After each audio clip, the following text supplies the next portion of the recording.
বাংলাদেশের সফল তিনবারের সফল প্রাইম মিনিস্টার দেশনেত্রী বেগম খালেদা জিয়া। মানুষ দোয়া করে নাই বাংলাদেশে এমন পার্সন কমই আছে। তিনি ছিলেন দল মতের ঊর্ধ্বে একজন মানুষ, দেশপ্রেমিক ইমানদার মানুষ, ঠিক কিনা? আপোষহীন নেত্রী। ভারতের তাবেদার, আমেরিকার তাবেদারি, পৃথিবীর কোন দেশের তাবেদারি বেগম খালেদা জিয়া করেননি। একদিকে দেশপ্রেম, হুব্বুল ওয়াতান, আর একদিকে তার ছিল পাক্কা ঈমান। ইসলামকে ভালোবেসেছেন। তিনি যখন অসুস্থ ছিলেন, জেলখানায় ছিলেন, আল্লামা শহীদ দেলাওয়ার হোসেন সাঈদী রহমাতুল্লাহ আলাইহির ওয়াজ শুনতেন। তার ওয়াজ শুনতে তার পছন্দ হতো। আরে ভাই, মানিককে মানিক চেনে, গাবরে গাবর, ঠিক কিনা? কেউ ওনারে ফাঁসির জন্য প্রস্তুত করছিল, আর কেউ ওনার ওয়াজ শুনা কলিজার মধ্যে ঠান্ডা হয়, কলিজার মধ্যে প্রশান্তি যোগায়। আজকে দেখেছেন আপনারা বাংলাদেশের, আমি যদি ঢাকার আশপাশেও থাকতাম জানাজায় শরীক হতাম, অনেক দূরে। গতকালকে চট্টগ্রাম থেকেও বোয়ালখালী মাহফিল ছিল, কিন্তু হৃদয়টা ছিল ওখানে। লক্ষ লক্ষ টেলিভিশন মিডিয়া বর্গফুট হিসাব করে লিখেছেন যে খালেদা জিয়ার জানাজায় প্রায় 24 থেকে 25 লক্ষ মানুষ হয়েছে। আপনি কল্পনা করতে পারেন বাংলাদেশের ইতিহাসে at first in our country, ঠিক না? এটা আমাদের দেশের মধ্যে প্রথম। এটা কেন হলো? একদিকে দেশপ্রেম আর একদিকে ধর্মীয় মূল্যবোধ। দেশপ্রেম এবং ধর্মীয় মূল্যবোধ। ওনার স্বামী, আমরা তখন জন্ম হই নাই, শহীদ প্রেসিডেন্ট জিয়াউর রহমান যেমন ছিলেন দেশপ্রেম, তেমন ছিলেন ঈমান।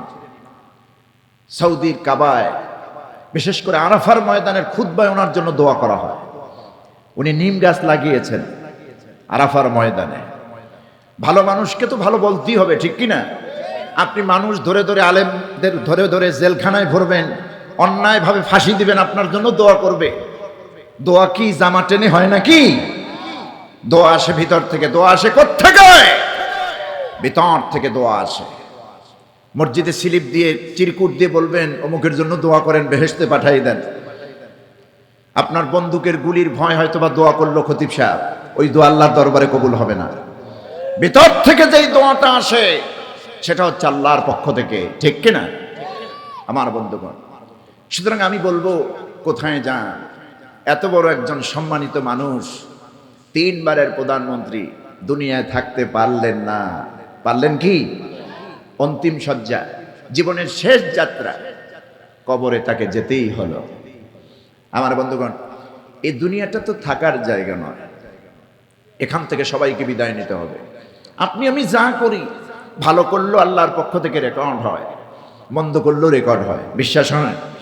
এই যে আমার কথা রেকর্ড হচ্ছে, 20, 25, 50 বছর পর চাইলে আপনারা আমরা শুনতে পারবো, আল্লাহ যদি বাঁচিয়ে রাখেন। সুবহানাহু ওয়া তাআলার দরবারে, যিনি আজ এই এলাকার জন্য একটি ঐতিহাসিক জায়গায় কোরআনের এই মাহফিল, তাফসীরুল কোরআন মাহফিলের আয়োজন করার তৌফিক দিয়েছেন। কনকনে ঠান্ডা, শামিয়ানা ভিজে আপনারা দেখতে পাচ্ছেন পানি ঝরতেছে। সিজনের হাড় কাঁপানো ঠান্ডা। এই ঠান্ডার ভেতরেও সেই ঘরের মধ্যে থাকা ল্যাপ কম্বলের আরামকে উপেক্ষা করে, জান্নাত পাওয়ার উদ্দেশ্য করে এই ময়দানে আপনাকে আমাকে আল্লাহ সমবেত করেছেন অসংখ্য অগণিত মানুষের ভেতরে যাচাই বাছাই করে, ঠিক না? যে মাবুদ মেহেরবান আপনাকে আমাকে এখানে আনলেন, সে মহান মুনিব, আকাশ এবং জমিনের স্রষ্টা, কাল কিয়ামত দিবসের নিরঙ্কুশ একচ্ছত্র ক্ষমতার অধিপতি, যার কাছে আপনাকে আমাকে সকলকেই উপস্থিত হতে হবে। এই দুনিয়ার জীবনের পূর্ণাঙ্গ হিসাব পেশ করতে হবে। সে রব্বুল আলামিন, আহকামুল হাকিমিন আল্লাহ সুবহানাহু ওয়া তাআলার দরবারে আমরা দিল খুলে প্রাণ ভরে মহব্বতের সাথে কালিমাতুশ শুকর আদায় করছি। সকলেই পড়ছি আলহামদুলিল্লাহ। প্রিয় নোয়াখালীর ভাইয়ের একটু জবান খুলে হৃদয়ের সুরে আমরা আল্লাহর শুকরিয়া আদায় করছি আলহামদুলিল্লাহ। করুন সবাই রব্বানা লাকাল হামদ হামদান কাসীরান তাইয়িবান মুবারাকান ফীহি ইয়া রাব্বি লাকাল হামদু কামা ইয়ানবাগি লিজালালি ওয়াজহিক ওয়া আযীমি সুলতানিক লাকাল হামদু বিল ঈমান লাকাল হামদু বিল ইসলাম লাকাল হামদু বিল কুরআন ইয়া যাল জালালি ওয়াল ইকরাম আমিন ইয়া রাব্বাল আলামিন। সম্মানিত নোয়াখালীর ভাইরা, আপনারা কেমন আছেন? সবাই ভালো আছেন নি? কেন? আলহামদুলিল্লাহ। নোয়াখালী বরিশাল্লা আমরা আছি মিল্লা জিল্লা, আই বরিশাল্লা, আন্নারা বেগুন নোয়াখালী। আলহামদুলিল্লাহ। ভাষার মধ্যে আল্লাহ কি মধু দিয়েছেন, ঠিক না? বরিশাল থেকে আলেম এসে নোয়াখালীতে এখন ওয়াজ করছে। আর আগেকার জমানায় আমরা তখন দুনিয়াতেও আসিনি। এই নোয়াখালীর আলেমরা, মেয়াসাবরা বরিশালে এলেম বিতরণ করেছেন। আলহামদুলিল্লাহ। আপনাদেরকে খুব কষ্ট দেওয়া হবে না, কারণ আমাকে মেহমানখানা থেকে মেসেজ দেওয়া হয়েছে রাত খুব গভীর করা যায় না। কথা বুঝতেছেন? তো আমি চিন্তা করি এই শর্ট টাইম, এত অল্প সময় মাহফিল বন্ধ করবে। বাংলাদেশের বিভিন্ন অঞ্চলে যেই টাইম আমাদেরকে উঠায় না, এই টাইমে আমাদেরকে মাহফিল আজকে ক্লোজ করতে হবে। তার মানে 10:30, 11:15, এর বেশি না। তো এতটুক টাইম আছে আমাদের হাতে। এরপর আমরা মোনাজাত দেব, বলি ইনশাআল্লাহ। আলহামদুলিল্লাহ। আমি দেখতে পাচ্ছি অনেক আল্লাহর বান্দারা ঢুকেছেন ময়দানে, রাস্তায়, দোকানপাটে, কালভার্ট, ব্রিজে। এখন কি শীতের সময় ওইখানে আড্ডা মারার সময়? কোন কষ্ট না? ঠান্ডা লাগে। কিন্তু এখানে একটু এসে দেখেন তো, খেরকুটা আছে, কি সুন্দর মজা। এক তো জান্নাতি পরিবেশ, চতুর্দিক থেকে বাউন্ডারি, কোথাও কোনো সমস্যা নেই। একটু এসে দেখুন না। অ্যাটলিস্ট আমরা কোরআন থেকে যে মধু আহরণ করব, গ্রহণ করব, এটা তো ওইখান থেকে ওইরকম পাওয়া যাবে না, ঠিক না? আসুন, আহ্বান করছি। খুব বেশি সময় তো আমাদের হাতে নেই, 1 ঘন্টা। তো এই 1 ঘন্টার সময় নেয়ামত মনে করে আমরা সময় ক্ষেপণ না করে আল্লাহর কোরআনের কথাগুলি গ্রহণ করার জন্য আমরা আসি। আমিও জানি না, আপনিও জানেন না কোরআনের কোন কথা, কোন মেসেজটুকুন, কোন আয়াতটুকুন আপনার আমার অন্তঃকরণে হেদায়েতের নূর বিস্তার করবে। এটা মাহবুদ মেহেরমান আল্লাহ জানেন। কে জানেন? আল্লাহ জানেন। আমার বন্ধুগণ, আপনি যে ঘরের মধ্যে এখন বসে আছেন কম্বল পেঁচিয়ে, অনেক পুর কম্বল। নোয়াখালীর মানুষ তো ভোজন বিলাসী মানুষ, বিদেশি পার্টি, দামি দামি কম্বলের নিচে আছেন। ওই দামি কম্বলে তো আজীবন থাকতে পারবেন না, বিদায় তো একদিন নিতেই হবে। আজকে আমাদের বাংলাদেশের 3 বারের সফল প্রাইম মিনিস্টার দেশনেত্রী বেগম খালেদা জিয়া, মানুষ দোয়া করে নাই বাংলাদেশে এমন পার্সন কমই আছে। তিনি ছিলেন দল মতের ঊর্ধ্বে একজন মানুষ, দেশপ্রেমিক ইমানদার মানুষ, ঠিক কিনা? আপোষহীন নেত্রী। ভারতের তাবেদার, আমেরিকার তাবেদারি, পৃথিবীর কোন দেশের তাবেদারি বেগম খালেদা জিয়া করেননি। একদিকে দেশপ্রেম, হুব্বুল ওয়াতান, আর একদিকে তার ছিল পাক্কা ঈমান। ইসলামকে ভালোবেসেছেন। তিনি যখন অসুস্থ ছিলেন, জেলখানায় ছিলেন, আল্লামা শহীদ দেলাওয়ার হোসেন সাঈদী রহমাতুল্লাহ আলাইহির ওয়াজ শুনতেন। তার ওয়াজ শুনতে তার পছন্দ হতো। আরে ভাই, মানিককে মানিক চেনে, গাবরে গাবর, ঠিক কিনা? কেউ ওনারে ফাঁসির জন্য প্রস্তুত করছিল, আর কেউ ওনার ওয়াজ শুনা কলিজার মধ্যে ঠান্ডা হয়, কলিজার মধ্যে প্রশান্তি যোগায়। আজকে দেখেছেন আপনারা বাংলাদেশের, আমি যদি ঢাকার আশপাশেও থাকতাম জানাজায় শরীক হতাম, অনেক দূরে। গতকালকে চট্টগ্রাম থেকেও বোয়ালখালী মাহফিল ছিল, কিন্তু হৃদয়টা ছিল ওখানে। লক্ষ লক্ষ টেলিভিশন মিডিয়া বর্গফুট হিসাব করে লিখেছেন যে খালেদা জিয়ার জানাজায় প্রায় 24 থেকে 25 লক্ষ মানুষ হয়েছে। আপনি কল্পনা করতে পারেন, বাংলাদেশের ইতিহাসে at first in our country, ঠিক না? এটা আমাদের দেশের মধ্যে প্রথম। এটা কেন হলো? একদিকে দেশপ্রেম, আর একদিকে ধর্মীয় মূল্যবোধ। দেশপ্রেম এবং ধর্মীয় মূল্যবোধ। ওনার স্বামী, আমরা তখন জন্ম হই নাই, শহীদ প্রেসিডেন্ট জিয়াউর রহমান যেমন ছিলেন দেশপ্রেম, তেমন ছিলেন ঈমান। সৌদির কাবায়, বিশেষ করে আরাফার ময়দানের খুতবায় ওনার জন্য দোয়া করা হয়। উনি নিম গাছ লাগিয়েছেন আরাফার ময়দানে। ভালো মানুষকে তো ভালো বলতেই হবে, ঠিক কিনা? আপনি মানুষ ধরে ধরে, আলেমদের ধরে ধরে জেলখানায় ভরবেন, অন্যায়ভাবে ফাঁসি দিবেন, আপনার জন্য দোয়া করবে। দোয়া কি জামা টেনে হয় নাকি? দোয়া আসে ভিতর থেকে। দোয়া আসে কোত্থেকে? ভিতর থেকে দোয়া আসে। মসজিদে স্লিপ দিয়ে, চিরকুট দিয়ে বলবেন অমুকের জন্য দোয়া করেন, বেহেশতে পাঠাই দেন। আপনার বন্দুকের গুলির ভয় হয়তো বা দোয়া করলো খতিব সাহেব, ওই দোয়া আল্লাহর দরবারে কবুল হবে না। ভিতর থেকে যেই দোয়াটা আসে সেটা হচ্ছে আল্লাহর পক্ষ থেকে, ঠিক কিনা আমার বন্ধুগণ? সুতরাং আমি বলবো, কোথায় যান? এত বড় একজন সম্মানিত মানুষ, 3 বারের প্রধানমন্ত্রী, দুনিয়ায় থাকতে পারলেন না। পারলেন কি? অন্তিম শয্যা, জীবনের শেষ যাত্রা, কবরে তাকে যেতেই হলো। আমার বন্ধুগণ, এই দুনিয়াটা তো থাকার জায়গা নয়, এখান থেকে সবাইকে বিদায় নিতে হবে। আপনি আমি যা করি, ভালো করলেও আল্লাহর পক্ষ থেকে রেকর্ড হয়, মন্দ করলেও রেকর্ড হয়। বিশ্বাস হয়? এই যে আমার কথা রেকর্ড হচ্ছে, 20, 25, 50 বছর পর চাইলে আপনারা আমরা শুনতে পারবো, আল্লাহ যদি বাঁচিয়ে রাখেন। এই যে ইলেকট্রিক মেকানিজম, যান্ত্রিক সভ্যতা, এই জ্ঞান, এই বিজ্ঞান, এই থিওরি, এই অথরিটি, যেই মানুষকে, মানুষের ব্রেইন আল্লাহ দিলেন, ওই আল্লাহর কি কুদরতি ক্যামেরা থাকবে না? কথা বলুন, থাকবে না? এই মানুষের তৈরি করা ইলেকট্রিক মেকানিজম, এই ক্যামেরা দিয়ে অডিও ভিডিও ধারণ করা, তথ্য ভিডিও 2, 4, 5, 50 বছর পরে নষ্ট হয়ে যাওয়ার সম্ভাবনা আছে না নাই? কথা বুঝতেছেন আমার?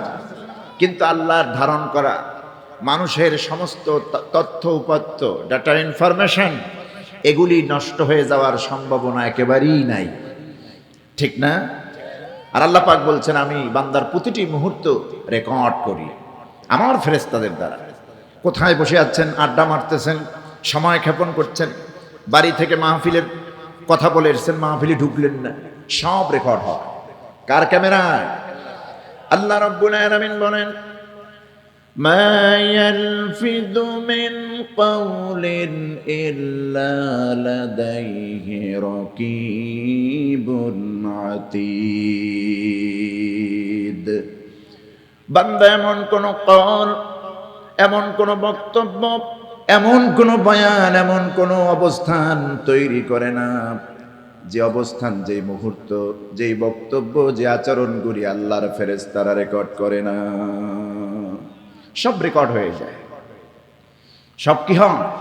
রেকর্ড হয়, ধারণ করা হয়। এবং ওইটা রাখে কোথায়? আল্লাহ তাও বলছেন। এই ধারণকৃত অডিও ভিডিও তথ্য আমলনামা কোথায় আল্লাহ রাব্বুল আলামিন রাখেন? وَكُلَّ إِنسَانٍ أَلْزَمْنَاهُ طَائِرَهُ فِي عُنُقِهِ। আল্লাহ পাক বলছেন, বান্দার সব কিছু আমি আল্লাহ পাক রেকর্ড করি, আর আমলনামা হিসাবে প্রত্যেকটা মানুষের গলার মধ্যে আমি আমলনামা লুকায়া দেই। আমি আল্লাহ পাক বান্দার প্রতিটি ইনসানের গলার মধ্যে আমলনামা লটকায় দিয়েছেন। সুবহানাল্লাহ। পার পাওয়ার কোনো সুযোগ নাই। দুনিয়ার সিসি ক্যামেরা থাকবে আপনার বাড়িতে, আপনার অফিসে, আপনার এরিয়ায়, সারা পৃথিবীতে থাকে না।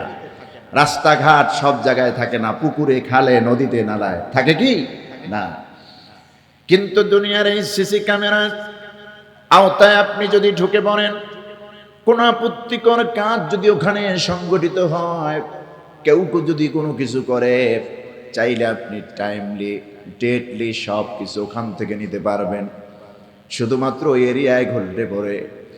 আল্লাহ রাব্বুল আলামিনের সিসি ক্যামেরা শুধুমাত্র কোনো একটি নির্দিষ্ট এরিয়ার জন্য আল্লাহ পাক নির্ধারণ করেন নাই, বরং আসমান আর জমিনে এমন কোন জায়গা নাই যেই জায়গার মধ্যে আল্লাহর এই ক্যামেরায়, সিসি ক্যামেরার অবস্থান নাই। আল্লাহর কাছে সব জায়গায়, ঠিক না? জমিনে, সাগরে, পাহাড়ে, পর্বতে, জঙ্গলে, সর্বত্রই আল্লাহ পাকের এই সিসি ক্যামেরা আছে না নাই? আছে। সুতরাং আড্ডাবাজি, সময় ক্ষেপণ, চায়ের দোকানে অযথা গালগপ্প না করে 1 ঘন্টা সময় দিয়ে আসুন আমরা কোরআন থেকে কিছু মেসেজ গ্রহণ করি। আল্লাহ তৌফিক দেন, আমরা বলি আমিন। এসেছেন আলহামদুলিল্লাহ, অনেকেই এসেছেন, আরো আশা করি আসবেন। তো বিতাড়িত শয়তানের ওয়াসওয়াসা থেকে পানা চাই। এই বরকতপূর্ণ মাহফিল থেকে, এই ইম্পর্টেন্ট আলোচনা থেকে আমাদের কাউকে যেন শয়তান ওয়াসওয়াসা দিয়ে এই মাহফিল থেকে বের করতে না পারে, এজন্য শয়তানের ওয়াসওয়াসা থেকে পানা চাই। আল্লাহর নামে আমরা শুরু করি, কি বলেন? আসুন পুরুষ সূচিত কণ্ঠে আপনারা আমার সঙ্গে পড়ুন। আউযু বিল্লাহি মিনাশ শাইতানির রাজীম। বিসমিল্লাহির রাহমানির রাহিম। ওয়ালতাকুম মিনকুম উম্মাতুন ইয়াদউনা ইলাল খায়রি ওয়া ইয়া'মুরুনা বিল মা'রুফি ওয়া ইয়ানহাউনা আনিল মুনকার وأولئك هم المفلحون ولا تكونوا كالذين تفرقوا واختلفوا من بعد ما جاءهم البينات وأولئك لهم عذاب عظيم صدق الله العظيم। সম্মানিত ভাইরা, নোয়াখালীর কোম্পানিগঞ্জের মুসাফুরের ভাইরা, আমি আপনাদের খেদমতে আল্লাহ পাকের কালাম কোরআনে কারীমের সূরাতুল আলে ইমরান থেকে 104 এবং 5 এই দুটি আয়াতে কারিমা তেলাওয়াত করেছি। আল্লাহ যদি চান, এই ক্ষুদ্র জ্ঞানে আল্লাহ যদি তৌফিক ভিক্ষা দেন, এই দুইটি আয়াতের আলোকে আমি আপনাদের খেদমতে কিছু কথা বলবো, বলে ইনশাআল্লাহ। আমা তৌফিকি ইল্লা বিল্লাহ আলাইহি তাওয়াক্কালতু ওয়া ইলাইহি উনীব। আমরা পড়ি আমিন। তেলাওয়াত হয়েছে 2 বার। কয়বার হলো? 2 বার। খুতবার ভিতরে 1 বার, এখন বললাম আর 1 বার। অসুবিধা আছে? যত তেলাওয়াত তত কি সওয়াব। তেলাওয়াত যত, সওয়াব তত। তেলাওয়াতকারী যেই সওয়াব গেইন করলো, অর্থাৎ আমি তেলাওয়াত করেছি, আমি যতটুকু সওয়াব গেইন করলাম, আপনি শুনেছেন শ্রবণকারী হিসেবে আপনিও ততটুকু সওয়াব গেইন করলেন।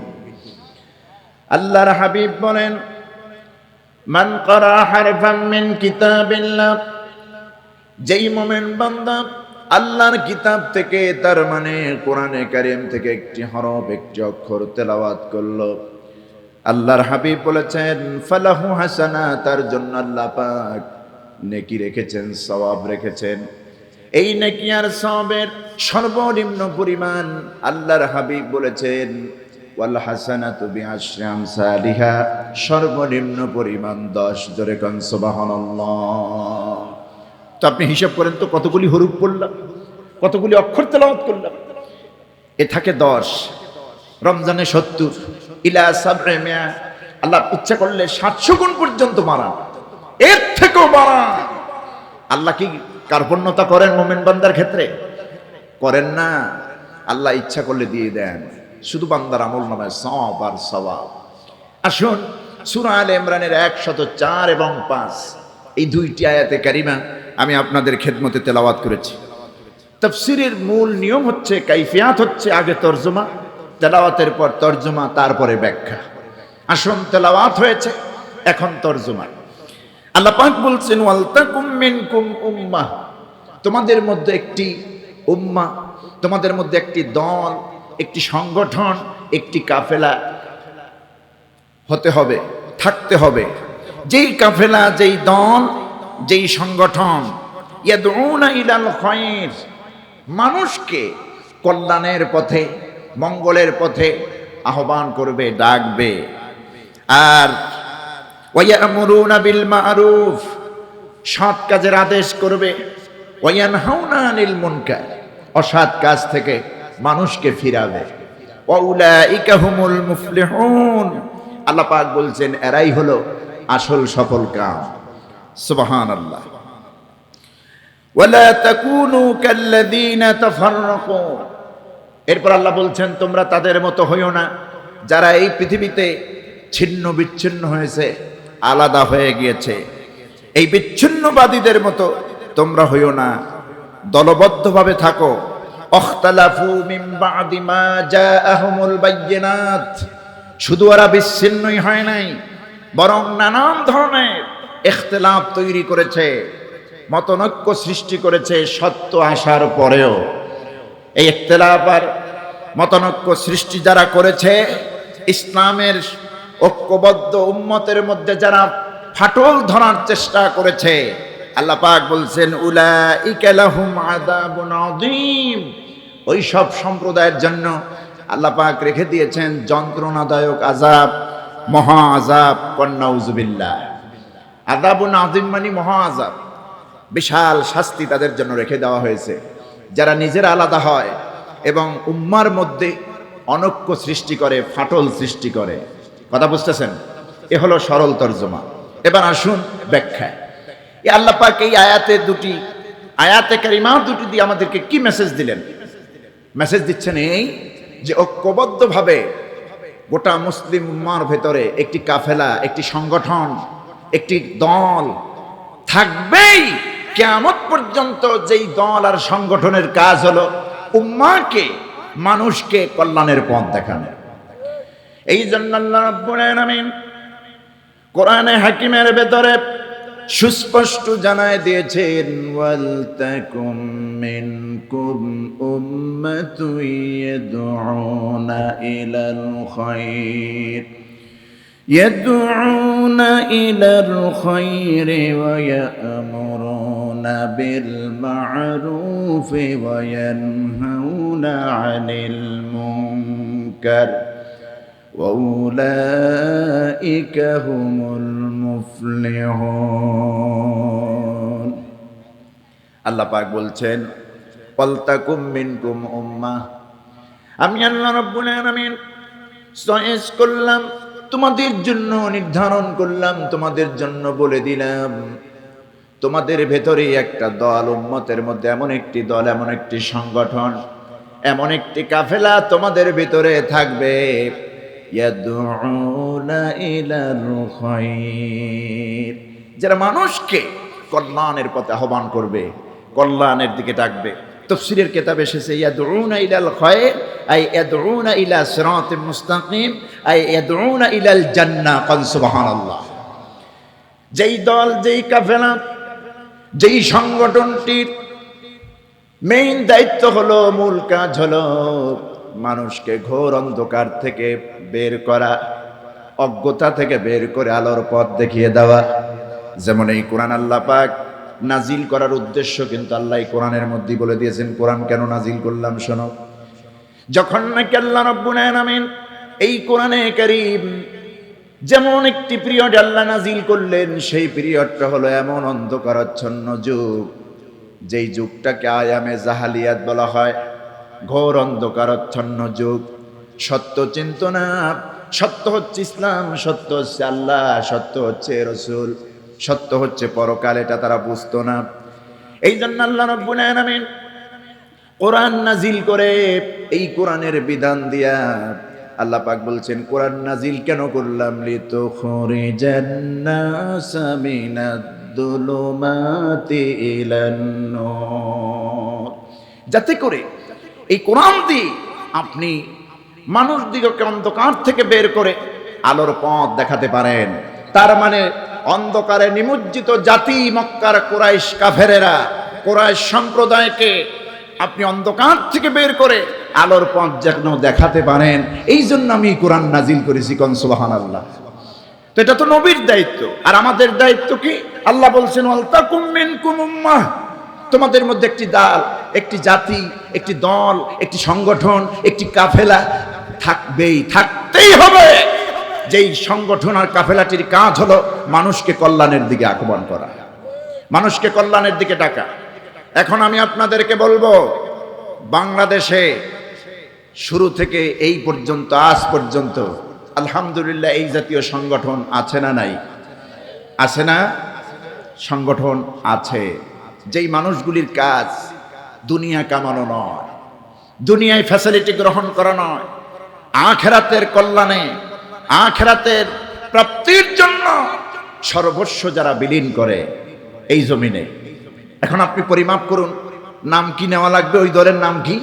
নাম তো নেওয়া লাগবে না। যারা উম্মার জন্য, ইসলামের জন্য, পরকালের জন্য, আল্লাহকে খুশি করার জন্য মানুষকে কল্যাণের দিকে ডাকে, যেই মানুষগুলি শুধুমাত্র নামাজ রোজারি তালিম দেন না, বন্যাত্রদের মাঝে দুর্যোগপূর্ণ আবহাওয়া, দুর্যোগপূর্ণ অবস্থায় মানুষ যখন বিপদে পড়ে যায়, যেই দলের আমির নিজে মাথার উপরে বহন করে মানুষের খাবারের ত্রাণ, খাবারের ত্রাণের বস্তা যেই আমির মাথায় বহন করে, তারপরে যিনি ঘরে ঘরে মানুষের দুয়ারে দুয়ারে খাবার পৌঁছে দেন, এরা হচ্ছে শুধুমাত্র নামাজ রোজার তালকিন করেন না, তালিম দেন না, এরা মানুষের মানবতার কল্যাণে এরা কাজ করে। সুবহানাল্লাহ।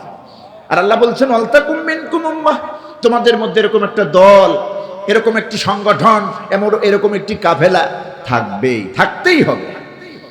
যেই সংগঠনটির মূল কাজ হবে ইয়াদউনা ইলাল খায়রি ওয়া ইয়া'মুরুনা বিল মা'রুফি ওয়া ইয়ানহাউনা আনিল মুনকার। যেই সংগঠনের সদস্যরা, দলের নেতারা, দলের কর্মীরা কাজ করবে কল্যাণের পক্ষে। যেখানেই কল্যাণ সেখানেই তারা মানুষের চেহারার দিকে তাকাবে না, বর্ণভেদ এটা লক্ষ্য করবে না। কে হিন্দু, কে বৌদ্ধ, কে খ্রিস্টান, কে মুসলমান, কে আরবি, কে অনারবি, এটা দেখবে না। যেই মানুষ বিপদগ্রস্ত রয়েছে, আগুনে পড়ে ঝলসে যাচ্ছে তার ঘর, ওই ঘরটা হিন্দুর না মুসলমান ওইটা দেখবে না। আর তো মানবতার জন্য, মানুষের সেবার জন্য আগায় আসবে, ওই জাতিকে বাঁচাইয়া দেওয়ার জন্য, ঠিক কিনা? এরা হচ্ছে এই দল। এই দলটা কিয়ামত পর্যন্ত থাকবেই। আমার মুসাফিরের ভাইয়েরা, কোম্পানিগঞ্জের ভাইয়েরা, এ ওয়াদাকার, এ ঘোষণা কে দিয়েছেন? আল্লাহ পাক দিয়েছেন। এরকম একটি দল, এরকম একটি কাফেলা, এরকম একটি সংগঠন থাকবেই, তাতে কোনো সন্দেহ না। আমরাও তো দেখি এই দলটির কাজ হলো স্যাক্রিফাইস করা, শুধু স্যাক্রিফাইস আর স্যাক্রিফাইস। আহা, ফাঁসির মঞ্চ গ্রহণ করলো, তবুও আপোষ করল না, বাতিলের সামনে মাথা নত করল না। কারণ মাথা নত করার জন্য তো ইব্রাহিমের এই সন্তানগুলি পৃথিবীতে আসে নাই। কার সামনে মাথা নত করবে? সেও তো একটা মানুষ। বরং যাকে মাথা নত করতে করা হয়েছে ওর পায়ের ধুলিরও সমান সে না। অপরাধ না করি যদি ফাঁসি দেওয়া হয়, আমার কথা বুঝতেছেন আপনারা? এই ভালো দলের লোকগুলি, আমি কিন্তু কোনো সংগঠনের নাম নিচ্ছি না, আপনারা বুঝলে বুঝপাতা, না বাজলে তেজপাতা। কথা বুঝতেছেন? এই ভালো লোকগুলি যারা মানুষকে আজীবন কল্যাণের পথে আহ্বান করে, অনাহারীর মুখে খাবার দেয়, বিপদগ্রস্ত লোককে বিপদ থেকে বাঁচায়া দেয়। এই লোকগুলিরে মিথ্যা জাজমেন্ট দিয়ে, মিথ্যা মামলায় হয়রানি করে, মিথ্যা সাক্ষী প্রস্তুত করে যদি ফাঁসি দেওয়া হয়, ফাঁসির আসামি করা হয়, এরপর ওখান থেকে আবার প্রস্তাব করা হয় আপনারা যদি এই অপরাধগুলি স্বীকার করেন, মহামান্য রাষ্ট্রপতি যিনি আছেন তার কাছে যদি ক্ষমা ভিক্ষা চান, তিনি যদি ক্ষমা করে দেন, সেটা তার অভিপ্রায়, সেটা তার ইচ্ছা।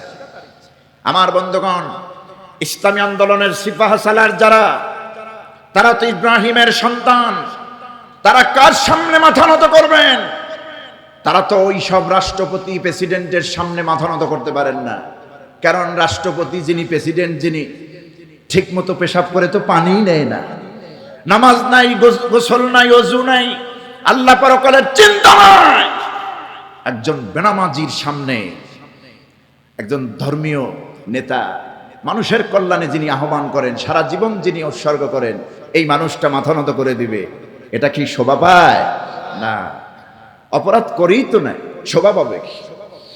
আমার বন্ধুগণ, অবস্থাটা এমন দাঁড়ায়েছে, হযরত ইব্রাহিম আলাইহিস সালাম কি নমরুদ যখন আগুনের কুণ্ডলীর ভিতরে আগুন জ্বালায়া তারে নমরুদ আগুনের ভেতরে ফেলে দিবে, আর চিন্তা করলো একটু অফার দিয়ে দেখি। ইব্রাহিমকে বলা হলো, ইব্রাহিম, সারা দুনিয়া আমার বশ্যতা স্বীকার করে, তুমি আমার বশ্যতা স্বীকার করো না কেন? তুমি যদি আমার বশ্যতা স্বীকার করো, তোমার বাপ শুদ্ধ সবাই আমাকে মানতেছে, তোমার মানতে অসুবিধা কি? তুমি যদি বেশি বার্গেনিং করো, বেশি বাড়াবাড়ি করো, আমি তোমার আগুন দিয়ে পোড়াইয়া ছারখার করে দেব, আগুন দিয়ে পোড়াইয়া মেরে ফেলবো। আর যদি তুমি আমাকে, আমার বশ্যতা স্বীকার করো, আমার সামনে নত হয়ে যাও, আমি তোমারে বাঁচায় দেব। হযরত ইব্রাহিম আলাইহিস সালামের জবান থেকে একটা কথাই বের হয়েছিলেন, তুমি তো আমার জীবন বাঁচান, মারানোর কিছুই না, কারণ তুমি তো আমার কেউ না। রব্বি আল্লাযী ইউহয়ী ওয়া ইউমীত, আমার সেই সত্তা আল্লাহ পাক, তিনি তো আমার রব, যিনি আমাকে জীবন দিয়েছেন, তিনি আমাকে মৃত্যু দিবেন। সুবহানাল্লাহ। আমার নোয়াখালীর ভাইরা জবান খুলে বলুন তো, আমাদের মউদ্দাতাকে, হায়াতদাতাকে? এ কথা তো কোরআনই আল্লাহ বলে দিয়েছেন। الذي خلق الموت والحياة ليبلوكم أيكم أحسن عملا العزيز الغفور।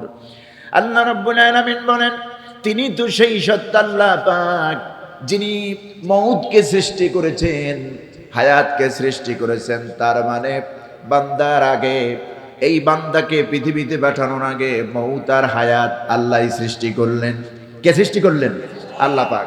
দুনিয়া আমরা আসার আগে আমাদের হায়াত কতটুকু, আমাদের মউত কখন হবে, মউত এবং হায়াত, জীবন এবং আখিরাত উভয়টাই সৃষ্টি করলেন কে? আল্লাহ পাক। এরপরে দুনিয়ায় পাঠালেন কেন? আল্লাহ তাও বলছেন, লিয়াবলুয়াকুম আইয়ুকুম আহসানু আমালা ওয়া হুয়াল আজিজুল গফুর। আমি আল্লাহ রাব্বুল আলামিন হায়াত এবং মউতকে, মউত এবং হায়াতকে, জীবন মৃত্যুকে সৃষ্টি করলাম, কারণ আমি দেখতে চাই এই দুনিয়ার জীবন পাওয়ার পর উত্তম আমল আমি আল্লাহর জন্য কে করো। কোন সুবহানাল্লাহ। তোমাদের আমলগুলি আমি দেখতে চাই। তো ইব্রাহিম তো আল্লাহর নবী, আল্লাহর পয়গম্বর, তিনি বলছেন, তুমি আমার জীবন নিতে পারো না, তুমি আমার জীবন দিতে পারো না। রব্বি আল্লাযী ইউহয়ী ওয়া ইউমীত, আমার রব তো তিনি, যিনি আমাকে হায়াত দিয়েছেন, যিনি আমাকে মৃত্যু দিবেন। নমরুদ বলছে, দেখো ইব্রাহিম, এটা যদি বলো তাহলে এ গুণ তো আমার মধ্যে আছে। কথা বুঝতেছেন? পাগলে কিনা বলে, ছাগলে কিনা খায়, একটা কথা আছে না? নমরুদ বলছে, এতক্ষণে আসলা লাইনে যে জীবন মৃত্যু দেওয়ার একটা বিষয়, এটা তো আমিও পারি। নাউজুবিল্লাহ। ইব্রাহিম আলাইহিস সালাম একটা চান্স নিলেন, ঠিক আছে, আমার আল্লাহর তো অনেকগুলো গুণ, তাহলে এই গুণও তোমার মধ্যে আছে, তুমি একটু দেখাও তো, জীবন মৃত্যুর কেমনে মালিক হইলা। সাজাপ্রাপ্ত আসামি জেলখানা থেকে আনা হলো, একজনকে তরবারি দিয়ে ফোরফোর করে দুনিয়া থেকে বিদায় করা হলো, আর একজনের উপরে তরবারি তাক করা হলো। তরবারি ফেলে দিল, আসামিকে ছেড়ে দিল। দেখো ইব্রাহিম, তোমার সামনে একজনরে বাঁচায় দিছি, আর একজনরে ছেড়ে দিয়েছি, এরপরও কি আমার বর্ষতা স্বীকার করবে না? ইব্রাহিম আলাইহিস সালাম বুঝতে পারলেন পাগল যখন খেপে গেছে কাদা মেরেই ছেড়বে, কথা বুঝতেছে। ইব্রাহিম আলাইহিস সালাম তাকে আটকানোর জন্য বলল, দেখো তুমি দেখালে আমাকে যে জীবন মৃত্যু তুমি দিতে পারো, তো আমার আল্লাহর তো আরো বহুত গুণ, অনেক গুণী গুণ তার। তো আমার আল্লাহ প্রতিদিন সকালবেলা পূর্ব দিগন্ত থেকে সূর্য উঠান আর পশ্চিম দিগন্তে সূর্য ডুবান, এইটা একটু করে দেখাও আগামীকাল। কি বলেন? নমরুদকে আটকে গেছে না? এটা কি সম্ভব? সব জায়গায় কি চালাকি চলে নাকি? না। এখন তো মেজাজ খারাপ, কারণ ইব্রাহিম আলাইহিস সালাম তো জানেন রব্বুল মাশরিকাইনি ওয়া রব্বুল মাগরিবাইন ফাবিআইয়ি আলাই রাব্বিকুমা তুকাযযিবান। আল্লাহ রাব্বুল আলামিন শুধুমাত্র পৃথিবীর এক প্রান্তের মালিক নন, রব্বুল মাশরিকাইনি ওয়া রব্বুল মাগরিবাইন, পৃথিবীর পূর্ব দিগন্ত আর পশ্চিম দিগন্তর 16 আনা মালিকানা, একচ্ছত্র ক্ষমতা, আকাশের নিচে জমিনের উপরে আল্লাহ ছাড়া আর কারো চলে না, ঠিক কি না? এটা ইব্রাহিম আলাইহিস সালাম জানেন। তো সূর্য তো পূর্ব দিগন্ত থেকে উদিত হয়, পশ্চিমে ডুবে যায়। তুমি এটা আগামীকাল করো, পশ্চিম থেকে উঠাও, পূর্ব দিকে ডুবাও। এটা কি পারা সম্ভব? It is quite impossible. এটা একেবারেই অসম্ভব, এটা সম্ভব নয়। দেখবেন বাতিলরা, জালেমরা যেই জিনিস পারবে না তখন তেলে বেগুনে জ্বলে ওঠে, ঠিক না? জনগণ যদি আপনাকে ভোট না দিতে চায় তখন আপনার নিয়ন্ত্রণে নিয়ে নির্বাচন কমিশন, নির্বাচন পরিষদ সবকিছু জোর করে ভোট দেওয়ার দরকার নাই, ভোটের একটা নাটক করবে। যেই জালেমরা দীর্ঘ 16টি বছর তাই করেছে, সত্যকে তারা স্বীকার করতে পারে নাই, সত্যকে মেনে নেয় নাই। সত্য শুনলেই তাদের কলিজার মধ্যে আঘাত লাগতো। কি শুনতেছে এগুলি, কথা বলতেছে? সত্যকে তারা, রিয়েলিটি তারা মেনে নিতে পারতো না। ভারতে বসে এখন আছেন, মাঝে মধ্যে একটু উস্কানি দেয়, কলিজা পড়তেছে খালেদা জিয়ার জানাজার দৃশ্য দেখে।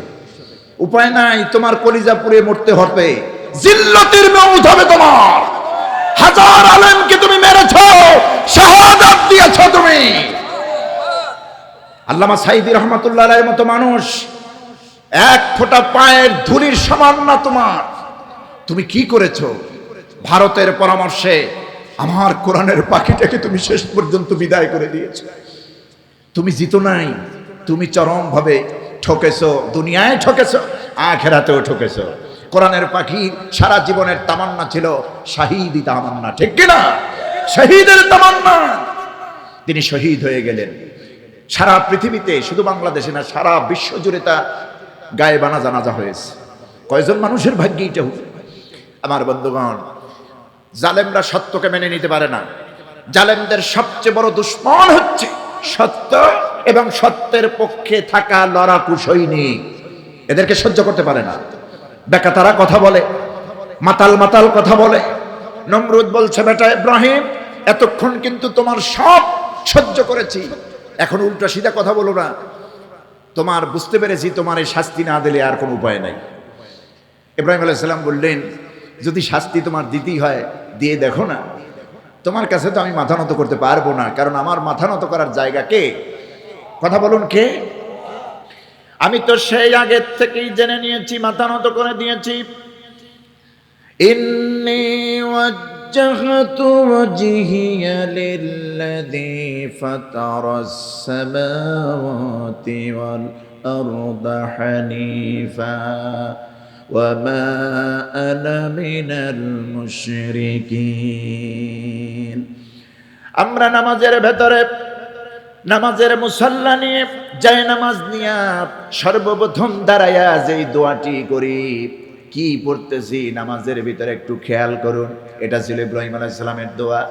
হযরত ইব্রাহিম বললেন, ইন্নী ওয়াজ্জাহতু ওয়াজহিয়া লিল্লাযী, আমি তো ওই সত্তার দিকে আমার চেহারা, আমার মুখমণ্ডল, আমার আনুগত্যের মস্তক আমি ঘুরায় দিলাম ওই আল্লাহর দিকে। আল্লাযী ফাতারাস সামাওয়াতি ওয়াল আরদা হানিফা, একনিষ্ঠভাবে আমি আমার মুখকে আমার চেহারা কি ওই আল্লাহর দিকে ঘুরায় দিলাম যিনি আসমান আর জমিনের স্রষ্টা। জোরে কোন সুবহানাল্লাহ। ওয়া মা আনা মিনাল মুশরিকিন, আর নিঃসন্দেহে আমি মুশরিকদের অন্তর্ভুক্ত নই। সুবহানাল্লাহ। ইব্রাহিম আলাইহিস সালামের তিনি ছিলেন মুশরিকদের মুশরিক মুক্ত, শিরক মুক্ত। সুতরাং তার সন্তানেরাও শিরকের কাজে যেতে পারে না। পারে কি? পারে না। এই তাওহীদবাদী দ্বীনের দায়ীরা মুসলমানরা এই মূর্তির বিরুদ্ধে কথা বলেছে। হ্যাঁ, মূর্তি তো বানাবে হিন্দুরা। মূর্তি বানাবে কারা? হিন্দুরা বানাবে। মুসলমান সেখানে যদি হিন্দু ভাইদের ধর্মীয় উপাসনালয়, হিন্দুদের মন্দিরে কেউ আক্রমণ করে, সেটা প্রোটেকশন দেওয়ার জন্য প্রয়োজনে মুসলমানরা পাহারা দেবে, ঠিক না? কিন্তু সেইখানে ওরা মূর্তি বানাবে। আর সারা বাংলাদেশে মূর্তি বানাইছে নামদারি মুসলমানরা। রাস্তার মোড়ে মোড়ে, প্রতিটি মোড়ে মোড়ে হাজার হাজার কোটি টাকা খরচ করেছে, সরকারের টাকা, জনগণের টাকা খরচ করে, রাজ কোষাগার থেকে খরচ করেছে। এদিকে মানুষ না খাইয়ে মরে, ওদিকে বাবার নামে বিশাল বিশাল মূর্তি। দেখছেন না আপনারা? মূর্তি টিকছে? একটাও টেকে নাই। ইব্রাহিমের সন্তানরা মূর্তি এই দেশে মানবে না।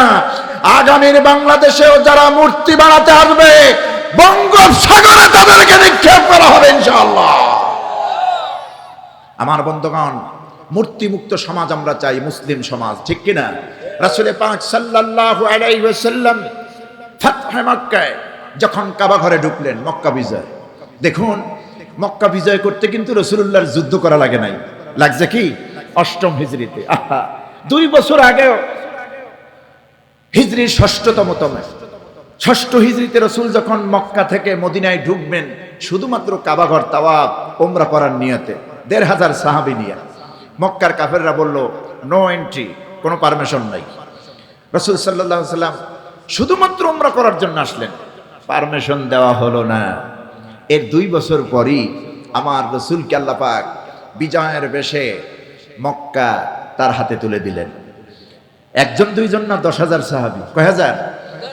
কোরআনে কারীম আল্লাহ রাব্বুল আলামিন বলেন, হুজুর আপনি ঘাবড়িয়ে যাবেন না, এই মক্কায় কাফিররা, পত্তলিকিরা, মুশরিকরা আপনারে ঢুকতে দেয় না। একটু ওয়েট করুন, ওয়েট অ্যান্ড সি, একটু দেখুন আর অপেক্ষা করুন। ইন্না ফাতাহনা লাকা ফাতহাম মুবিনা। সূরাতুল ফাতহের মধ্যে আল্লাহ রাব্বুল আলামিন জানায় দিলেন, হাবিব হে, নিঃসন্দেহে আমি আল্লাহ রাব্বুল আলামিন আপনাকে ফাতহ দান করেছি, বিজয় দান করেছি, সুস্পষ্ট বিজয়। তার মানে মক্কা বিজয় আমি আল্লাহ রাব্বুল আলামিন আপনার হাতে দিয়ে দিয়েছি। যুদ্ধ করা লাগে নাই, বিগ্রহ করা লাগে নাই। 10,000 সাহাবী রাসূলুল্লাহর সঙ্গে দেখা মক্কার কুরাইশদের পেটের মধ্যে কামড় দিয়ে দিয়েছে যে যুদ্ধর কাম নাই, যেভাবে যে পারি বাসি। কিন্তু রাসূল সাল্লাল্লাহু আলাইহি ওয়াসাল্লাম সাধারণ ক্ষমা ঘোষণা করলেন, এলান দিলেন, খবরদার আমার সাহাবীরা, মক্কায় যারা আছে কেউ যেন কারো উপরে যেন হামলা না হয়। আজকে আমাদেরকে বিজয় দিয়েছেন বলে ওদের মাথার উপরে আঘাত করব, বাড়ি মারব, এটা আমার আল্লাহ শিখান না। প্রত্যেককে তার স্থানে থাকতে দাও, কোনো বাড়ি ঘর দখল করবা না, ব্যবসা বাণিজ্য দখল করবা না। প্রত্যেকের উপর তার নৈতিক দায়িত্ব, নৈতিক অধিকার যেন মোটে অক্ষুণ্ণ না হয়। কারো উপরে জুলুম নির্যাতন করবা না। রাসূলের আম ঘোষণার পর সাহাবীরা ঠান্ডা রইল। এখন ওই মক্কার কুরাইশরা চিন্তা করলো, এ তো আসলেই সত্য নবী, এ তো আসলেই সত্য ইসলাম। এত বড় পাওয়ারফুল ক্ষমতা পাওয়ার পরেও আমাদের বাড়িঘর দখল করলো না, আমাদের ব্যবসা বাণিজ্য ভাঙচুর করলো না, আমাদের উপর আঘাত করলো না। তখন ওই মক্কার কুরাইশ লোকেরা এমনিতেই একজন দুইজন না, দলে দলে ইসলাম গ্রহণ করা শুরু করে দিল। কোরআনে কারীম আল্লাহ রাব্বুল আলামিন সূরাতুন নসরের মধ্যে জানায় দিলেন, হাবিব শুধু মক্কা বিজয় দিলাম না, এরপরে আরো বিজয় আমি আপনাকে কেমনে দেই আপনি দেখবেন। ইযা জাআ নাসরুল্লাহি ওয়াল ফাত ওয়ারাআইতান নাসা ইয়াদখুলুনা ফি দীনিল্লাহি আফওয়াজা। হে নবী, যখন আপনার কাছে আল্লাহর পক্ষ থেকে সাহায্য আসবে, বিজয়টা আসে আল্লাহ কার পক্ষ থেকে? সবাইকে বলতে হবে বিজয় আসে কার পক্ষ থেকে। এই যে বিজয়ের মাস গেল ডিসেম্বর, তাই না? 16ই ডিসেম্বর 1971 সালে আমার বাপ দাদা চাচা যুদ্ধ করেছেন, এনারা যুদ্ধ করেছেন, লক্ষ লক্ষ মানুষ শহীদ হয়েছে। এই যে বিজয়টা আসলো, বিজয়টা আসলো কার পক্ষ থেকে? আল্লাহর পক্ষ থেকে। মাতৃভূমির বিজয়, ইসলামের বিজয়, দুটোই আসে আল্লাহর পক্ষ থেকে। আল্লাহ যদি চান বিজয় দিয়ে দেন। নবী হ্যাঁ অবশ্যই আপনি দেখতে পাবেন যখন আল্লাহর পক্ষ থেকে নাসরুল্লাহ, যখন আল্লাহর সাহায্য আপনার উপরে আসবে, সাহায্য ইসলামের জন্য আসবে, ওয়াল ফাত, সঙ্গে সঙ্গে বিজয়টাও আসবে। জোরে কোন সুবহানাল্লাহ। এই বিজয় যখন আসবে তার মানে মক্কা যখন আপনার করায়ত্তে চলে আসবে, মানুষের উপরে লাঠি চার্জ করা লাগবে না, ঘর বাড়ি দখল করা লাগবে না। আপনার সুমহান আদর্শ মুসলমানদের অবস্থান দেখে দেখে ওয়ারাইতান নাস ইয়াদখুলুনা ফি দীনিল্লাহি আফওয়াজা, আপনি দেখতে পাবেন ওই সময় শান্তভাবে, একজন দুইজন না, আফওয়াজা মানে হলো দলে দলে, একটা ঘরের সবাই, একটা বংশের সবাই, একটা গোত্রের সব লোকগুলি পৌত্তলিক অবস্থা, মূর্তি পূজা এগুলি ছেড়ে দিয়া ইসলামের সুশীতলে কালেমার ঝান্ডা তলে আপনার হাতে হাত রেখে তারা মুসলমান হয়ে যাবে। জাতি তো তাই দেখলো, ঠিক কিনা? আলহামদুলিল্লাহ।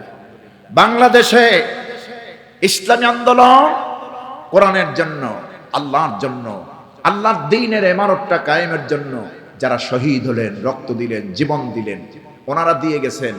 আল্লাহর কসম, নোয়াখালীর মুসাফিরের ভাইয়েরা, কোরআনে কারীম আপনাদের সামনে নিয়ে আমি বলতে পারি, ধৈর্য হয়েছে, কষ্ট হয়েছে, জুলুম নির্যাতন সহ্য হয়েছে, এই জমিন রক্ত খেয়েছে, খুব বেশি টাইম বাকি নাই।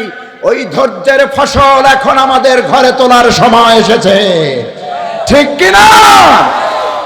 সেই ফসলটা যদি আমরা ঠিক মতো তুলতে না পারি, এটা আমাদের ব্যর্থতা, আল্লাহর দোষ নয়। আল্লাহর দোষ কি? টাইম এসেছে, সুযোগ এসেছে, বিগ চান্স এসেছে, বড় ধরনের সুযোগ এসেছে আমাদের ফসল ঘরে উঠানো। এটা যদি এখানে যদি আমরা ভুল করি, আবার 54 বছর অপেক্ষা করা লাগবে। কথা বুঝতেছেন? এই জন্য দরকার, এই জন্য আল্লাহ বলছেন যে আমি তোমাদের মধ্যে একটা দল রাখবো, একটি সংগঠন, একটি কাফেলা থাকবে, তারা সব সময় মানুষকে কল্যাণের পথে ডাকবে, মঙ্গলের দিকে, জান্নাত দিকে, জাহান্নাম থেকে বের করে জান্নাতের দিকে মানুষকে ডাকবে। আমার বন্ধুগণ, নমরুদ দেখলো কোন ক্রমে ইব্রাহিম থামতেছে না, কঠিন ভয় দেখিয়ে দিল, ভীতি দেখায় দিল, ইব্রাহিম রে তোমার ব্যাপারে আর কোনো বক্তব্য নাই, তোমাকে মারবো, আগুনে পোড়ায় মারবো, তোমারে জ্বালাইয়া পোড়ায় শেষ করে দেব। ইব্রাহিম তো এক আল্লাহর উপরে অটুট থেকে কঠিনভাবে প্রস্তুতি নিলেন, আমার আল্লাহ আমাকে দেখবেন, তোমার উপর আমার কোনো আপত্তি নাই, তুমি তোমার কাজ করতে পারো। নমরুদ নির্দেশ দিল ইব্রাহিমকে পোড়ানোর জন্য, বিভিন্ন জঙ্গল থেকে যেই কাঠগুলি বেশি জ্বলে ওই কাঠগুলি সংগ্রহ করো, আগুন জ্বালানো হলো। লম্বা ঘটনা আপনারা জানেন, ইব্রাহিমকে আগুনের কুণ্ডুলিতে ফেলে দেওয়া হলো। আগুন তো ইব্রাহিমের এক গোটা পশম পরালেন না, কার নির্দেশে? একটু জোরে বলুন, কার নির্দেশে? আল্লাহ রাব্বুল আলামিন বলেন, আগুনে কুল্লা ইয়া নারু কুনি বারদাও ওয়া সালামান আলা ইব্রাহিম। সুবহানাল্লাহ। আল্লাহ নির্দেশ আসলো আগুনের উপর। আগুন সব বোঝে, আগুন আল্লাহর সৃষ্টি মাখলুক। এখন আগুন যেহেতু আল্লাহর নির্দেশ পেয়েছে, নমরুদের নির্দেশ শোনার টাইম আছে নাকি? জি বলুন। আসল মালিক যিনি অর্ডার করেছেন, নকল মালিক, মাজাজি মালিক। নমরুদ তো মাজাজিও না, ওর চাইতেও খারাপ, ঠিক না? আসল মালিক হচ্ছেন আল্লাহ পাক, যখন নির্দেশ দিয়েছেন। এখন আগুন তো নমরুদ ফেরায় ইব্রাহিমকে পোড়াতে পারে না। নমরুদ দূরের থেকে তাকায় দেখে ঠিকই পড়ে না, আগুন জ্বলে কিন্তু পড়ে না। আগুনের উপরে ক্ষেপ্ত হয়ে বিক্ষিপ্ত মন নিয়ে নমরুদ বলতেছে, রে আগুন, তোর হলো কি? তোর তেজস্বী পাওয়ার, জ্বালাময়ী ক্ষমতা তোর কি হ্রাস পেয়ে গেল নাকি, বন্ধ হয়ে গেল নাকি? তুই কেন ইব্রাহিমকে পোড়াতে পারিস না? তোর তেজ কমে গেল নাকি? হযরত ইব্রাহিম আলাইহিস সালামের উপরে আল্লাহর রহমত এমন ভাবে আসলো, আগুনের ভেতর থেকে জবান বেরিয়ে আসলো, আগুন যেন মানুষের মতো করে বলছে, নমরুদ রে, আমার আগুনের তেজ কমে গেল না বেড়ে গেল, এটা বোঝার জন্য তুই একটু আয় আমার মধ্যে, তুই আয়, তুই শুদ্ধ তামাম দুনিয়া জ্বালায়া পোড়ায়া সারখার করে দিতে পারি। আল্লাহর কসম, ইব্রাহিমের এক গোটা পশম আমি পোড়াতে পারি না। কার হুকুম? কুলনা ইয়া নারু কুনি বারদা। আল্লাহ বলছেন, ইয়া নারু, হে আগুন, কুনি, আল্লাহ আমরের সিগা ব্যবহার করলেন, হয়ে যাও, বারদাউ ওয়া সালামান, মাউসুফ সিফাত ব্যবহার করলেন। আল্লাহ পাক শুধু যদি বলতেন কুনি বারদা, আগুন ঠান্ডা হয়ে যায়, তা ঠান্ডা তো বরফ, বেশি থেকে বেশি, বেশি থেকে বেশি, বেশি থেকে বেশি যদি ঠান্ডা হয়, সেটা কি হয়ে যায়? বরফ হয়ে যায়। পৃথিবীর বহুত দেশে বরফ আছে, মানুষ ঘরের বাইরে বের হতে পারে না। আপনি মোজ দাড়ি নিয়ে যদি বের হন, এরকম মোজ দাড়ি বরফে সাদা হয়ে শক্ত হয়ে যাবে। তো বরফ তো বেশি থেকে বেশি ঠান্ডা হলে সেটা বরফ হয়ে যায়। আল্লাহ বলছেন বারদাউ ওয়া সালামান, শুধু বারদা না, সালামান মানে হলো শান্তি। ঠান্ডা হবার ঠিকই, কোন ধরনের বরফ গলা পানি নয়, কোন ধরনের বরফ নয়, শুধুমাত্র ঠান্ডা হলেই হবে না। আমার ইব্রাহিমের জন্য তুমি ঠান্ডা হবে, আরামদায়ক ঠান্ডা। তার মানে শীতাতপ নিয়ন্ত্রিত এসি। এসি যেমন কন্ট্রোলে থাকে, এসির মধ্যে যেমন একটা আরাম ফিলিংস হয়, আরাম অনুভূত হয়, এরকম আগুনের কুণ্ডুলির মধ্যে ইব্রাহিম যেন শান্তিতে ঘুমাতে পারে। সুবহানাল্লাহ। সুতরাং ইব্রাহিম তো নমরুদের হাতে, নমরুদের সামনে বশ্যতা স্বীকার করে নাই। আমরা তো সেই ইব্রাহিমেরই সন্তান, ঠিক কিনা? কত জুলুম নির্যাতন করা হলো, দিন কায়েমের আন্দোলনে প্রতিবন্ধকতা সৃষ্টি করা হলো। এই বক্তার নাম কি, কোত্থেকে এসেছে, বাপের নাম কি, দাদার নাম কি, চোদ্দ গোষ্ঠীর নাম, ডাটা ইনফরমেশন না হতো, মাহফিলের পারমিশন দেওয়া হতো, সুবিধা মতো আলোচক না হলে মাহফিল বন্ধ করে দেওয়া হতো, ঠিক কিনা? জমিনটা কি তোমার বাবার? জমিনটা আল্লাহর। জমিনটা কার? আল্লাহর জমিন, আল্লাহর কোরআনের কথা হবে, কি এর পারমিশন? আমার বন্ধুগণ, আজকে সেই পরিস্থিতি নাই। আলহামদুলিল্লাহ, ফসল ঘরে তোলার সময় এসেছে। আমরা ঐক্যবদ্ধ থাকবো তো? ঐক্যবদ্ধ ছাড়া আমাদের কোনো উপায় নাই। আল্লাহ পাক বলেছেন, ওয়ালা তাকুনু কাল্লাযীনা তাফাররাকু ওয়াখতালাফু মিন বা'দি মা জাআহুমুল বায়্যিনাত ওয়া উলাইকা লাহুম আযাবুন আযীম। সত্য আসার পর দিন জমিনে প্রতিষ্ঠা করতে হবে। প্রত্যেকটা ইব্রাহিমের সন্তান ময়দানে থাকতে হবে, বাতিলের বিরুদ্ধে হুঙ্কার দিতে হবে, সত্যের ঝান্ডা কালেমার পতাকা নিয়ে সামনে অগ্রসর হতে হবে। এরকম একটি ঐক্যবদ্ধ পেলে যে এসে কেউ যদি তোমাদের মধ্যে ঐক্যের ফাটল ধরাতে চায়, ইখতিলাফ তৈরি করতে চায়, নানাবিধ ধরনের অজুহাত তৈরি করতে চায়, এদেরকে শোনায় দিও, এদের জন্য আল্লাহর গজব, আল্লাহর ভয়ানক মহা শাস্তি রেখে দিয়েছেন আল্লাহ পাক, ঠিক কিনা? সময়ের সময় এসে আপনি বলবেন যে আমি পারবো না, আমি নাই, এইটা যেন না হয়। যদি আপনার রাজনীতি যদি আপনার আল্লাহর জন্য হয়, তাহলে আপনার এখানে দুনিয়াবি লাভ দেখা যাবে না। দেখা যাবে কি?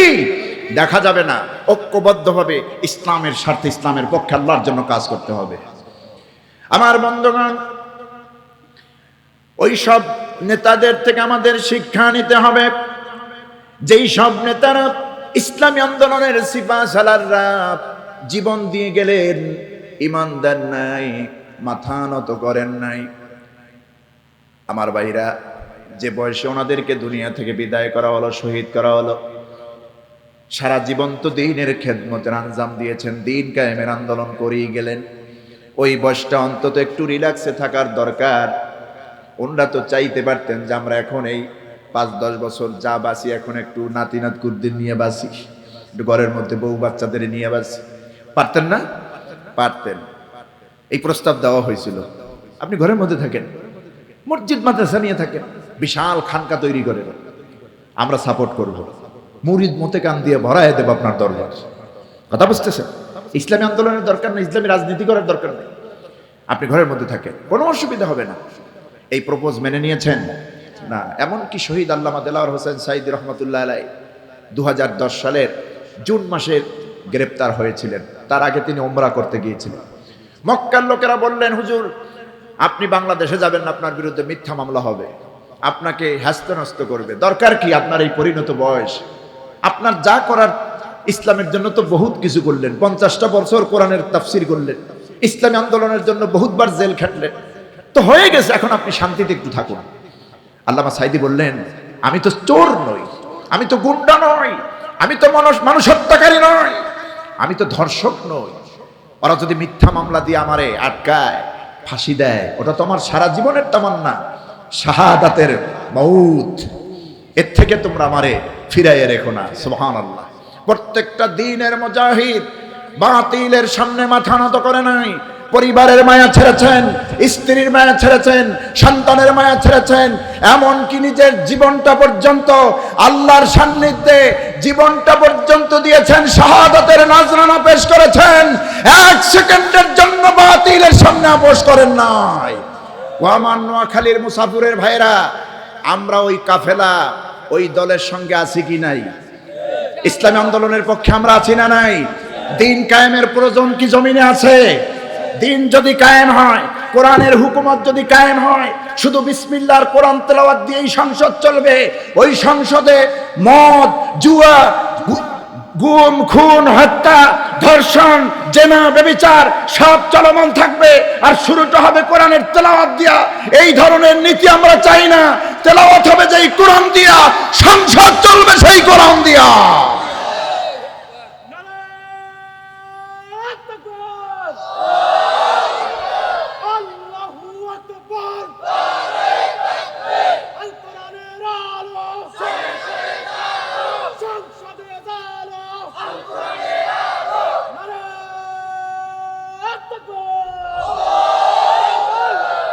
আলহামদুলিল্লাহ, আছেন তো পক্ষে? আমরা কি দুনিয়ার কোনো রাজনীতির কথা বলছি? ইসলামের পক্ষে। কিসের পক্ষে? ইসলামের পক্ষে। দিন শেষে ওই কবরে যেতে হবে, মৌতের খাটিয়ায় চড়তে হবে, ঠিক না? আপনাকে ভয় পাওয়ার টাইম তো আমার নাই। আমার মাবুদরে ভয় পাই তো আমি শেষ করতে পারি না সময়, আপনার এই বাতিলরা আমি ভয় পাবো কেমনে? সুবহানাল্লাহ। এই জন্য প্রস্তুতি নিতে হবে, দিনী হুকুমত এই দেশে যেন কায়েম হয়। আমরা সর্বাত্মক চেষ্টা করবো ইনশাআল্লাহ। রাজি আছি তো? আল্লাহ কবুল করুন। এই জন্য আমাদেরকে সেই সাহাবায়ে কেরাম থেকে শুরু করে আজও পর্যন্ত দ্বীনের মুজাহিদদের বহুত কোরবানি করতে হয়েছে, হয়েছে না? হযরতে বেলাল দেখুন, বাড়ি ছেড়েছেন, চাকরি ছেড়েছেন, না খায়া থেকেছেন, এমনকি শরীরের পোশাকটা পর্যন্ত কাফেররা খুলে নিয়েছে। হযরতে বেলাল বলেছেন, তোমরা আমার চাকরি নোট করে দিয়েছ, আমার খাবার তোমরা কেড়ে নিয়েছো, বসত বাড়ি জায়গা কেড়ে নিয়েছো, আমার পোশাকটা পর্যন্ত কেড়ে নিয়েছো, কোনো অসুবিধা নাই।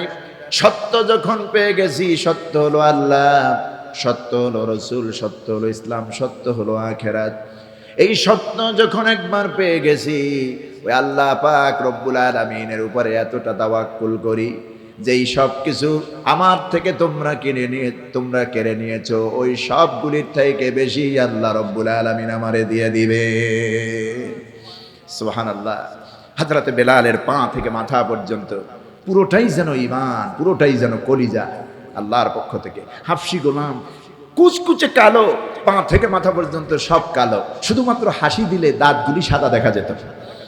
আমার বন্ধুগণ, বেলালের ঈমানকে আল্লাহ এমন ভাবে কবুল করেছিলেন, ভাঙ্গা ভাঙ্গা কণ্ঠে মসজিদে নববীতে হযরতে বেলাল আজান দিয়েছেন, কাবা ঘরেও তিনি আজান দিয়েছেন, মসজিদে নববীতে আজান দেন। নবীর সাহাবীরা অবজেকশন দিল, ইয়া রাসূলুল্লাহ, হযরতে বেলালকে দেখতেও সুন্দর, কণ্ঠ তো ভালো না, বরং হযরত আবু সাঈদ খুদরি রাদিয়াল্লাহু তাআলা আনহু থেকে শুরু করে নবী আপনার অসংখ্য সাহাবী আছে যাদের কণ্ঠের মধ্যে আল্লাহ মধু দিয়েছে, ওই সব কণ্ঠওয়ালা, সুরেলা কণ্ঠওয়ালা একজনকে মসজিদের মুয়াজ্জিন বানায়া দেন। বেলালের আজান আমাদের কাছে আর ভালো লাগে না, ভাঙা ভাঙা কণ্ঠ আমাদের পছন্দ হয় না। নবীজি তাদের সাহাবীদের আপত্তি মানলেন, কিছু সময়ের জন্য বেলালকে সরাইয়া সুললিত কণ্ঠের অধিকারীকে একজন মুয়াজ্জিন বানায় দিলেন। দুনিয়ায় মানুষের কানের খোরাক হয়, শ্রুতি মধুর আওয়াজ হয়, কিন্তু এই আজান আল্লাহর আরশে আজিমে পৌঁছায় না। কেমন ভাবে আল্লাহর কাছে বেলাল মঞ্জুর হয়ে গেলেন, সুবহানাল্লাহ। ঈমান আর আদর্শ, ঈমান আর আদর্শ। এজন্য আমরা সব দিব, ঈমান দেব না, ঠিক কিনা? আমরা সব দিব, কি দেব না? ঈমান দেব না। আল্লাহ পাক আমাদেরকে এই কথাগুলি বোঝা এবং আমল করার তৌফিক দেন। আমরা বলি আমিন। সর্বশেষ মা বোনদের জন্য দু একটি কথা না বললেই নয়। মা বোন যারা আলোচনা শুনছেন, আপনাদের জন্য আমার নসিহত হচ্ছে, মুসলিম নারীরা 4টি কাজ করলেই প্রত্যেকটা মুসলিম নারী জান্নাতের যে দরজা দিয়া খুশি, ওই দরজা দিয়া বেহেশতে প্রবেশ করতে পারবে। প্রথমত ওয়াক্ত অনুযায়ী নামাজ, দ্বিতীয়ত রমজান মাসালের রোজা, তৃতীয়ত সতীত্বের লজ্জাস্থানের হেফাজত, চতুর্থ স্বামীর আনুগত্য, স্বামীর খেদমত।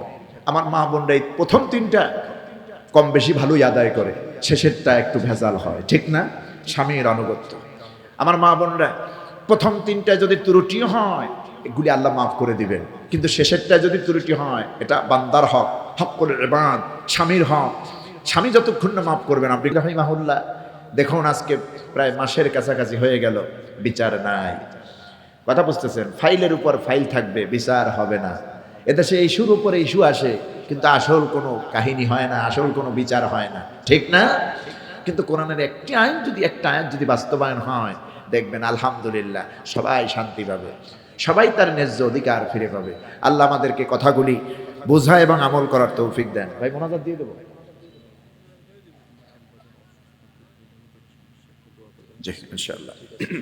আস্তাগফিরুল্লাহ রাব্বি মিন কুল্লি যামবি ওয়া আতুবু